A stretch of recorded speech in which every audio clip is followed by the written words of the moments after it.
जय श्री राधे कृष्णा। आप सभी का आपके अपने YouTube चैनल पर स्वागत है। आज हम आपको बहुत ही फलदायी वैभव लक्ष्मी माँ की व्रत कथा का श्रवण कराएंगे। तो आइए हम कथा शुरू करते हैं। बोलिए माँ वैभव लक्ष्मी की जय। कथा के अनुसार इस संसार के प्रारंभ से ही देवी देवताओं ने अपने चमत्कारों से अपने भक्तों और श्रद्धालुओं का उद्धार किया है। ऐसी महिमाओं का वर्णन हमने अक्सर सुना है। माँ श्री वैभव लक्ष्मी जी की महिमा भी सर्व मनोकामना पूरी करने वाली अर्थात सर्व सुख देने वाली है। उनकी महिमा का वर्णन ध्यान पूर्वक सुने। यह कथा एक बहुत विशाल नगर की है और इस नगर में तरह तरह के लाखों लोग रहते थे। सभी धर्मों के लोग वहाँ रहते थे। सभी के अपने अपने धंधे कारोबार व्यवसाय थे। किसी को किसी की परवाह कब थी, क्योंकि किसी के पास इतना समय ही नहीं था। धार्मिक कार्यों, भजन कीर्तन, भक्ति भाव, दया, धर्म, परोपकार जैसे नेक संस्कारों की कमी ही थी। भ्रष्टाचार, लूटमार, चोर डकैती का बोलबाला था। देश के कोने कोने से लोग रोजगार की तलाश में इस नगर में आते थे। कहते हैं कि धर्म और सद्भावना का अंश कभी समाप्त नहीं होता, अर्थात ऐसे बुरे लोगों में कुछ अच्छे लोग भी रहते हैं और इन अच्छे लोगों में विमला और उनके पति की गृहस्थी भी चल रही थी। वैसे देखा जाए तो इंसान की इच्छाओं की कोई सीमा नहीं होती है और उनके पास जितना धन आता जाता है उसकी इसे पाने के लिए लालसा बढ़ती जाती है। शुरू में वह सोचता है कि उसकी 2 समय की रोटी चल जाए। इसके लिए मंदिरों में जाते हैं, तीर्थ करते हैं, अर्थात सब कुछ करते हैं। और जब यह समस्या हल हो जाती है तब शुरू होते हैं दूसरे विचार और आय बढ़े, अधिक धन हो, अच्छा काम, पहनने को अच्छे कपड़े, अच्छी गाड़ी वगैरह वगैरह। दूसरे शब्दों में कि उनकी लालसा बढ़ती जाती है। किसी ने ठीक ही कहा है कि भूख की तो एक सीमा है जिसे रोटी खाने से पूरा किया जा सकता है, परंतु लालसा की कोई सीमा नहीं। इस लालसा में बंधा इंसान यह भूल जाता है कि यह द्वार उसे मृत्यु की ओर ले जा रहा है, अर्थात मानव जीवन इतना बड़ा है जिस पर हम भविष्य का इतना बड़ा बोझ लाद देते हैं। हम अपनी लालसा, काम, क्रोध, अहंकार में अंधे होकर उस प्रभु, उस महाशक्ति को भी भूल जाते हैं जिसने हम सबको जन्म दिया है और यह सब संसार चलाया है। और यही सब कुछ कलयुग की निशानी है। पाप की परछाइयाँ लंबी और गहरी होनी शुरू हो जाती है। धर्म व्यापार बन जाता है, अधर्मी खूब फलते फूलते हैं। तो आइए हम कथा का श्रवण करते हैं। ऐसे ही सब कुछ विमला की गृहस्थी से हुआ। पहले तो उसका एक छोटा सा घर अर्थात एक ही कमरा था। उसी में रसोई, उसी में सोना, खाना पीना इत्यादि होता था। विमला का पति घनश्याम यहाँ किसी आरती के पास नौकर था। दोनों बहुत ईमानदार थे। विमला तो बहुत ही धार्मिक प्रकृति की और संतोषी थी और उसका पति भी विवेकी और सुशील था, अर्थात उनकी गृहस्थी अपने इलाके में एक मिसाल थी। वह दोनों कभी किसी से उलझते भी नहीं थे, कभी किसी को किसी प्रकार के अपशब्द नहीं कहते थे। दयालुता और सदाचार उनके रोम रोम में बसी थी। विमला नित्य मंदिर जाती थी। इस तरह उनकी गृहस्थी खुशी खुशी चल रही थी। परंतु हम जानते हैं कि कर्म की गति न्यारी है। ईश्वर की लीला को कौन जान पाया है। समय और मनुष्य का भाग्य उनको पल में राजा से रंक और रंक से राजा बना देता है। ऐसी सत्य कथाएं हमने अनेक सुनी हैं। ऐसा ही कुछ विमला के पति घनश्याम से हुआ। वह शीघ्र से शीघ्र अमीर होना चाहता था और इसी लक्ष्य को लेकर वह गलत रास्ते पर चलने लगा। उसकी दोस्ती कुछ बुरी संगति के लोगों से हो गई। वह जुआ खेलने लगा। देखते ही देखते वह शराब भी पीने लगा। इन सब चीजों के लिए धन चाहिए था, परंतु वह कहाँ से आता। करते करते उसने विमला के जेवर और घर का लगभग सारा सामान बेच दिया और करोड़पति से ख्वाब देखने वाला घनश्याम कंगाल हो गया और उसके करोड़पति बनने के सपने को अस्त व्यस्त हुए और साथ साथ उनकी घर गृहस्थी भी बिखर गई। अति दरिद्रता से ग्रस्त होकर वह विमला से मारपीट भी करने लगा। अब तक विमला के परिवार पर संकट और परेशानियों के बादल पूरी तरह छा चुके थे। वह अपने पति का व्यवहार देखकर और अपने घर की हालत देखकर बहुत दुखी थी और अंदर ही अंदर टूट गई थी। हर समय उदास रहने लगी। वह अपना दुख किसको जाकर बताती, लेकिन पिछले कुछ समय से वह जब भी परेशान होती थी तो देवी माँ लक्ष्मी जी की आराधना करती। उनके घर में एक छोटा सा मंदिर था जहाँ माँ लक्ष्मी की मूर्ति रखी हुई थी। विमला बहुत ही सुशील और संस्कारी स्त्री थी। उसको पति के बर्ताव से बहुत दुख हुआ, किंतु वह सब कुछ सहन किए जा रही थी। कहते हैं हर रात के पीछे एक दिन होता है और हर दिन के पीछे एक रात। इसी तरह हर सुख के पीछे दुख होता है और हर दुख के पीछे सुख। इसी बात को आधार मानकर और इस पर विश्वास रखकर विमला श्रद्धा के साथ प्रभु भक्ति में लीन रहने लगी। उसका अपने प्रभु में विश्वास नहीं टूटा। एक दिन विमला थक टूटकर माँ लक्ष्मी की मूर्ति के सामने बैठकर रो रही थी। माँ ने उसकी आंखों से टपकते आंसू देख लिए थे, उसके हृदय का दुख भी जान लिया था। विमला रोए जा रही थी, साथ में वह अपनी माँ लक्ष्मी का पूजन भी कर रही थी। वह कह रही थी, माँ लक्ष्मी मुझे बचा लो, माँ मुझे बचा लो। देखो मेरी और मेरे घर की क्या हालत हो रही है। क्या तुझे मुझ पर दया नहीं आती? मेरा पति बिगड़ चुका है। घर में लक्ष्मी जी आप बैठी है, परंतु आपका दूसरा स्वरूप जो इस संसार में माया का है वह इस घर में नहीं है। उसके बिना जीवन की गति नहीं चलती। माँ मुझे बचा लो, माँ मुझ अभागिन को बचा लो। माँ मुझे शक्ति दो, माँ मुझे शक्ति दो, शक्ति दो। माँ लक्ष्मी मुझ पर कृपा करो, इस घर को बचा लो। अब आप ही मेरा अंतिम सहारा है।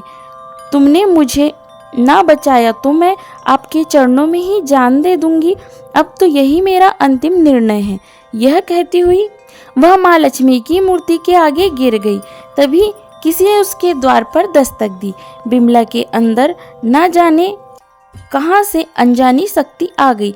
वह माँ लक्ष्मी के चरणों से उठकर अपने घर का द्वार खोलने चली गई और सोच ही रही थी, मुझ गरीब के घर इस समय कौन आया होगा। घर आए अतिथि का सत्कार करना चाहिए। ऐसे संस्कारों वाली विमला ने खड़े होकर घर का द्वार खोला। देखा तो सामने एक मांझी खड़ी थी। उम्र में वह कुछ बड़ी थी। उनके चेहरे पर अलौकिक तेज अजीब सा था। उसकी आंखों में से मानो अमृत बह रहा हो। उसके देखते ही विमला के मन में उदार शक्ति छा गई, क्योंकि उनके चेहरे से करुणा और प्यार छलक रहा था। उनको देखकर विमला के रोम रोम में आनंद सा छा गया। विमला ने मांझी को आदर सहित भीतर आने को कहा और उन्हें बैठने के लिए बिछौना भी दिया।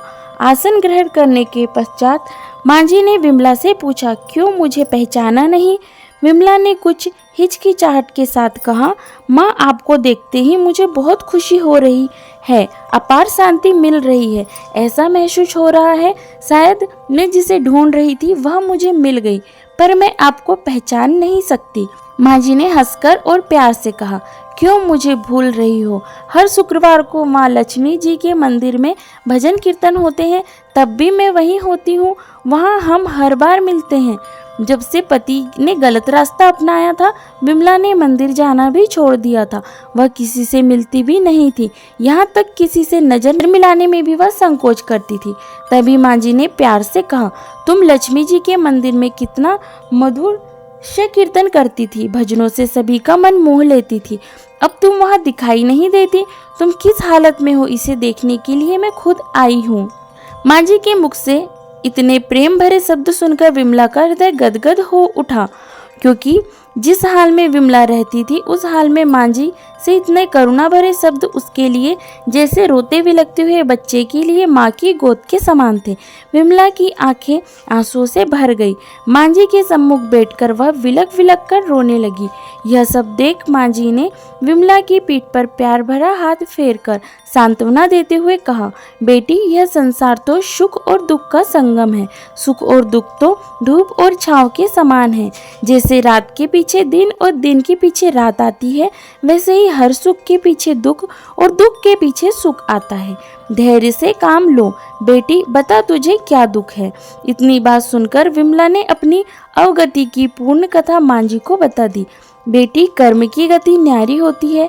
हर इंसान को अपने कर्मों का फल मिलता है, इसलिए तुम अधिक दुखी मत हो।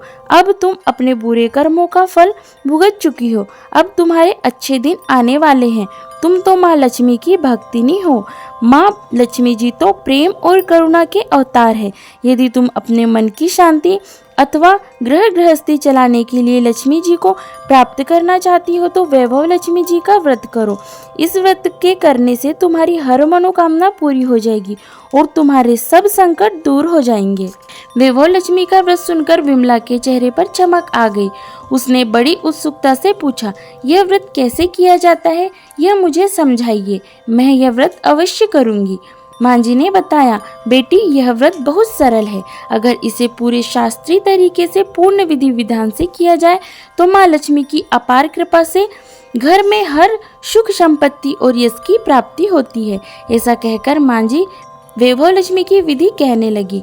बेटी यह व्रत वैसे तो सीधा साधा है, किंतु कई लोग इसे गलत तरीके से करते हैं, अतः उसका पूर्ण फल नहीं पाते हैं। कुछ लोगों का मानना है कि सोने की हल्दी और कुमकुम से पूजा करो बस व्रत हो गया, पर ऐसा कुछ नहीं है। किसी भी व्रत का पूर्ण फल पाने के लिए उसे पूर्ण विधि विधान और शास्त्रीय ढंग से ही किया जाना चाहिए। व्रत के पूरे होने के बाद उसका उद्यापन भी शास्त्रीय विधि मुताबिक ही करना चाहिए, तभी यह वैभव लक्ष्मी व्रत का पूर्ण फल देता है। इस व्रत को शुक्रवार के दिन करना चाहिए। सुबह सबसे पहले स्नान करके स्वच्छ कपड़े पहनने चाहिए और सारा दिन जय माँ लक्ष्मी का जाप करते रहना चाहिए।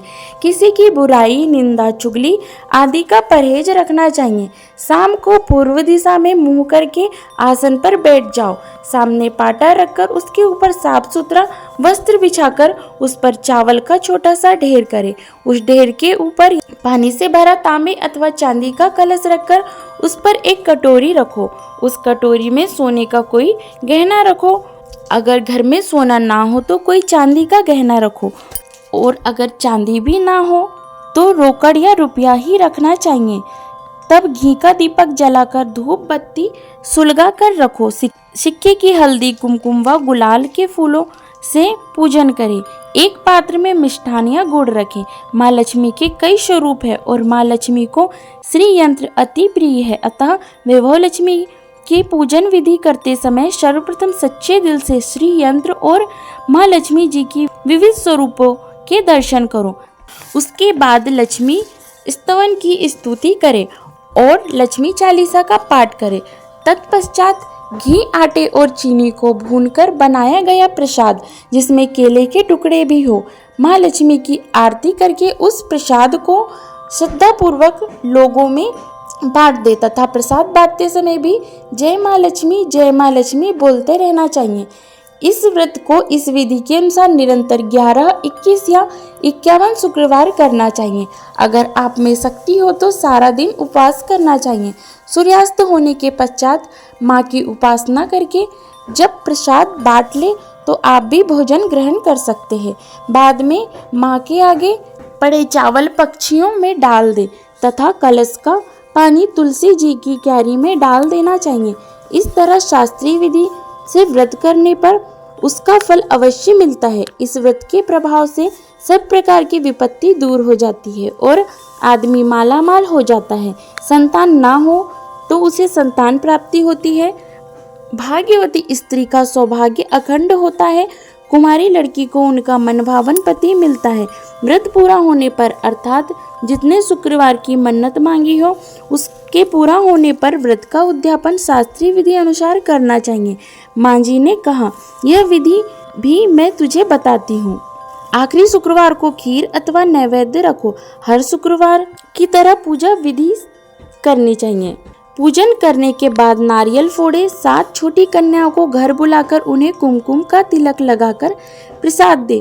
उन्हें उनका मनपसंद भोजन खिलाए और उसके बाद उनसे वैभव लक्ष्मी व्रत की महिमा बताए और वैभव लक्ष्मी व्रत की एक पुस्तक भी अवश्य बांटे।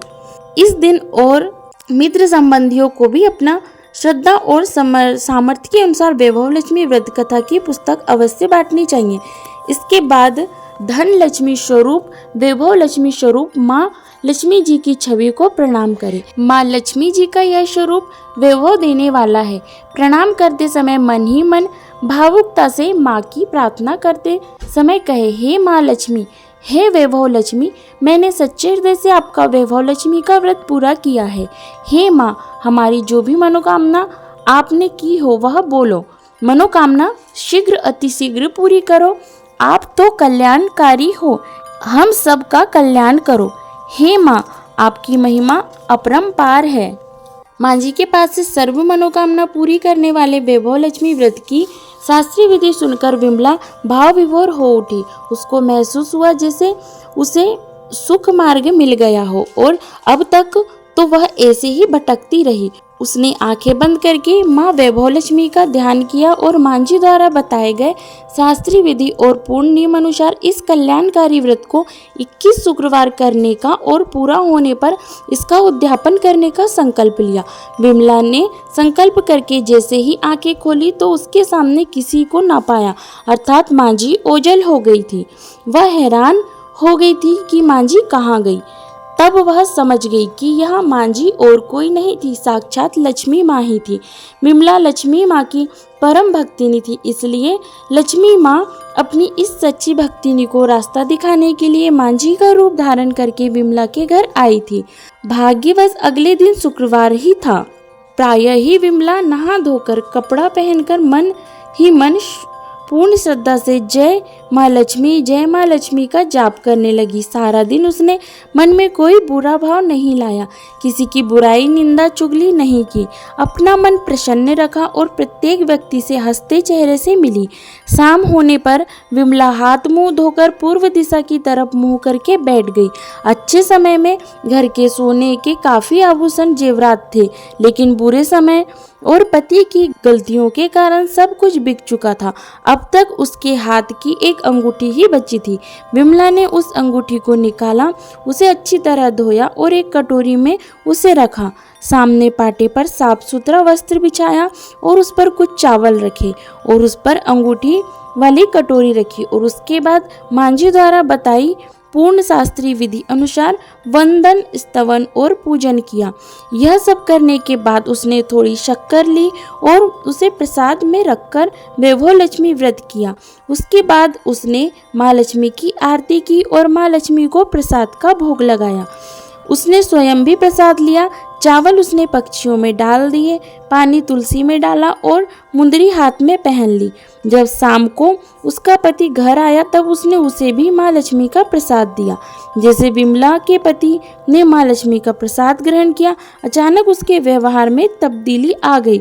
उस दिन उसने विमला का मन नहीं दुखाया और उससे किसी प्रकार की मारपीट भी नहीं की। उसके विचारों और बुद्धि में परिवर्तन आने लगा।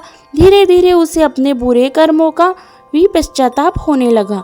धीरे धीरे वह अपनी बुराइयों से घृणा करने लगा। विमला के मन में वैभव लक्ष्मी व्रत के लिए श्रद्धा और बढ़ गई।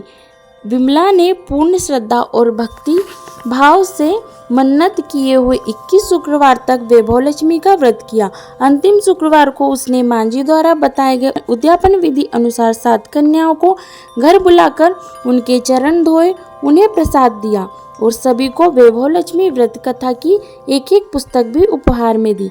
फिर माँ ने धन लक्ष्मी स्वरूप की छवि को मन में बसाकर प्रार्थना करने लगी। हे माँ धन लक्ष्मी, मैंने आपका व्रत करने की मन्नत मांगी थी। आज आपकी अपार कृपा से मैंने यह व्रत पूर्ण किया है। हे माँ, मेरी हर विपत्ति दूर करो, हम सबका अपनी कृपा से पूर्ण कल्याण करो। जो भी प्राणी आपका वैभवशाली व्रत करे उसकी मनोकामना पूरी करो। जिसे संतान ना हो उसे संतान दो। सौभाग्यवती स्त्री का सौभाग्य अखंड रखो। कुमारी लड़की को मन भावन पति देना, सबको सुखी करना। हे माँ, आपकी महिमा अपरंपार है। ऐसा कहते हुए उसने लक्ष्मी जी के धन लक्ष्मी स्वरूप को प्रणाम किया। इस प्रकार विमला ने शास्त्रीय विधि से वैभव लक्ष्मी व्रत उद्यापन सहित किया और अपनी मनोकामना पाई। उसका पति अब तक पूरी तरह सुधर चुका था। उसने शराब, जुआ इत्यादि सभी आदतें छोड़ दी थी। वह विमला को पूर्ण स्नेह देने लगा था। वह फिर से मेहनत करने लगा और धीरे धीरे उनके अच्छे दिन फिर से आ गए। घर का जो सामान बुरे दिनों में उसकी बुराइयों के कारण बिक गया था वह फिर से आ गया और जो गहने जेवरात उसने गिरवी रखे थे वह भी उसने छुड़ा लिए। व्यवसाय में भी उन्हें मुनाफा अधिक होने लगा। घर में पूर्ण सुख शांति और धन की बाढ़ सी लग गई थी। वैभव लक्ष्मी व्रत का प्रभाव देखकर उसके मित्र संबंधी और मोहल्ले के दूसरे लोगों ने भी अपनी मनोकामना की प्राप्ति के लिए शास्त्रीय विधि से इस व्रत को किया। हे माँ लक्ष्मी, आप जैसे विमला पर प्रसन्न हुई, उसी तरह आप अपने सभी भक्तों और व्रत करने वालों पर प्रसन्न होना और उनको मनवांछित फल देना, सबको सुख शांति देना। जय धन लक्ष्मी माँ। बोलिए माँ लक्ष्मी की जय। सर्व देवी देवताओं की जय। आशा करती हूँ यह जानकारी आपको पसंद आई होगी। वीडियो पसंद आए तो लाइक कीजिएगा, शेयर कीजिएगा और ऐसी ही ज्ञानवर्धक जानकारियों के लिए और कथा सुनने के लिए हमारे चैनल को सब्सक्राइब कीजिएगा और बेल आइकन को भी प्रेस कीजिएगा ताकि मेरे आने वाले वीडियो का नोटिफिकेशन आपको समय पर मिलता रहे। बोलिए माँ लक्ष्मी की जय। जय श्री राधे कृष्णा। धन्यवाद।